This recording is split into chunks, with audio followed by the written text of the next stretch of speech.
नमस्ते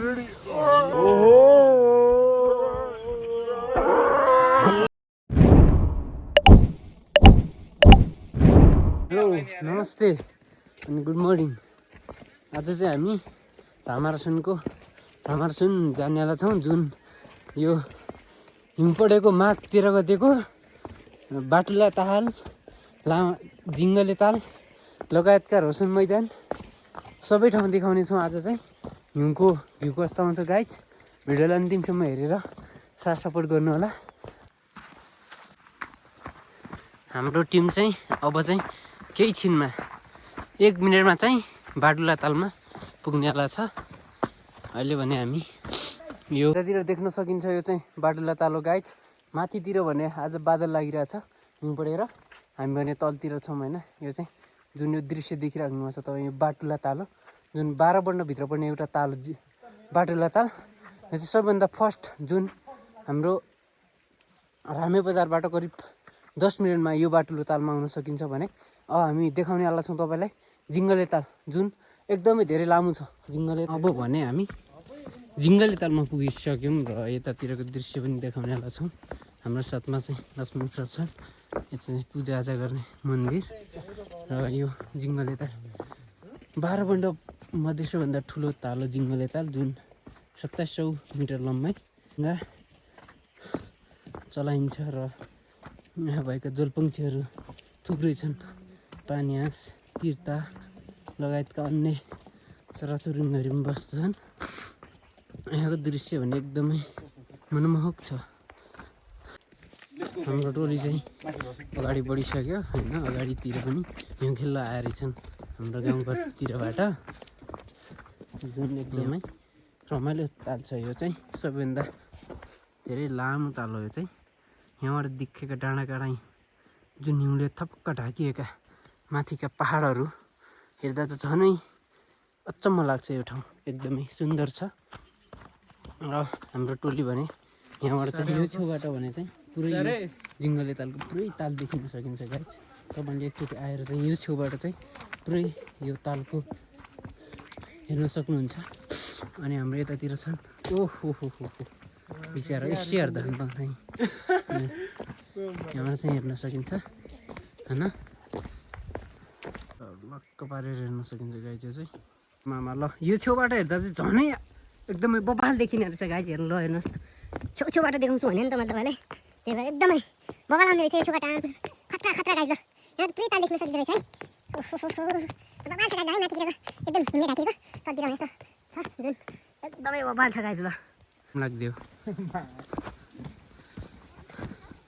यहाँको पानी भन्ने छिनछिनमा परिवर्तन छ, कति बेला निलो हुन्छ त कति बेला हरियो र कति बेला कालो हुन्छ। अहिले भने त्यो थाहा पाउनुको लागि चाहिँ तपाईँले अनिवार्य ढुङ्गामा बस्नुपर्छ। त्यसभन्दा चाहिँ यो पानीको बारेमा नि पुरै थाहा हुन्छ, कति बेला धमिलो हुन्छ। बाट चाहिँ रामारसुन ताल यो जुन जिङ्गले तालको भिडियो बनाइरहेको छौँ गाइज। चाहिँ कति लम्बाइ छ ल हेर्न सकिन्छ। अहिले चाहिँ फेरि छ, माथि छ है, माथि छ ढुङ्गा दिइसकिया छ। ओ माथि यो कुनासम्म फेरि यतातिर पनि छ। हामी अन्तिम 0 पोइन्टसम्म अनि तपाईँलाई देखाउने छौँ यो तालको। ल अनि यो अब यो जिङ्गले ताल खतम भएर जुन जिङ्गले तालको 0 पोइन्ट निरै छ, जुन रामारसुन जाने बाटोमै छ। अब एक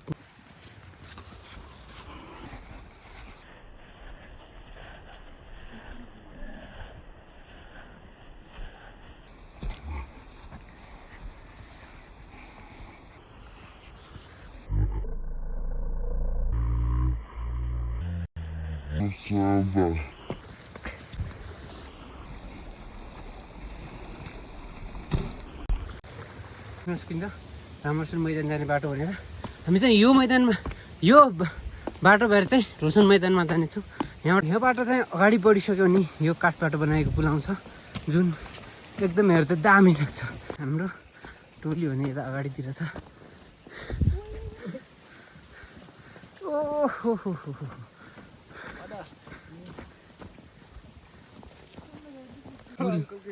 हाम्रो पुल यस्तो छ है गाइज। सुति खानु ओहो बिचरा यहाँबाट तले फ्यात्त पढे त कसो होला भन्ने हालत यस्तै हुने यसको हालत।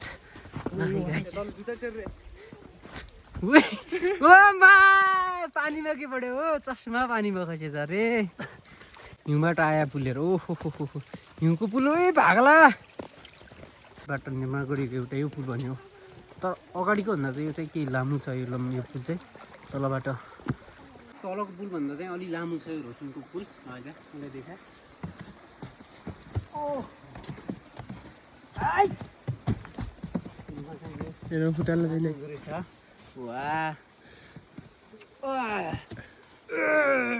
बाहुबली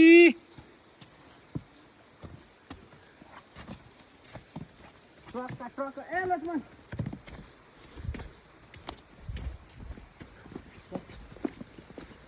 कस्तो लाग्यो त थाहा मलाई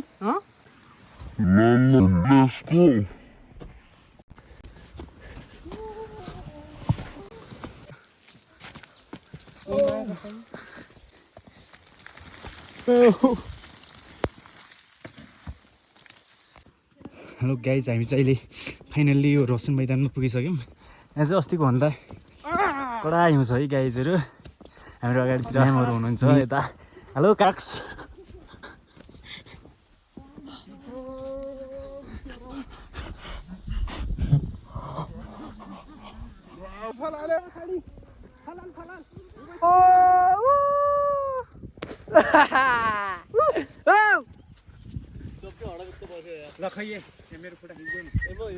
हामी चाहिँ रोसन मैदानमा हो गाइज ओ मा यस्तो हिउँ परेर यतातिर धेरै धेरै दामी भयो गाइज ओ हो यतातिर हाम्रो गाउँको पनि हिउँ लागेको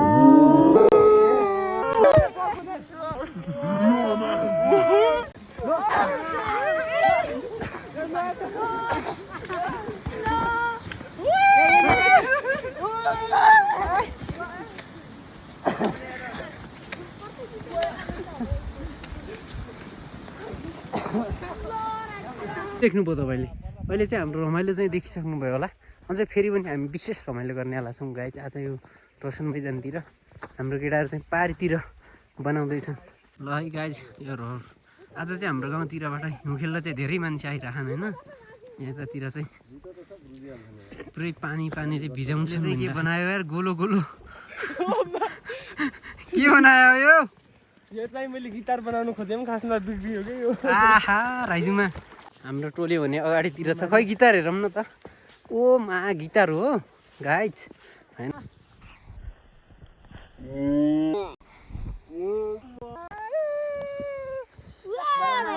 तेरो पाहन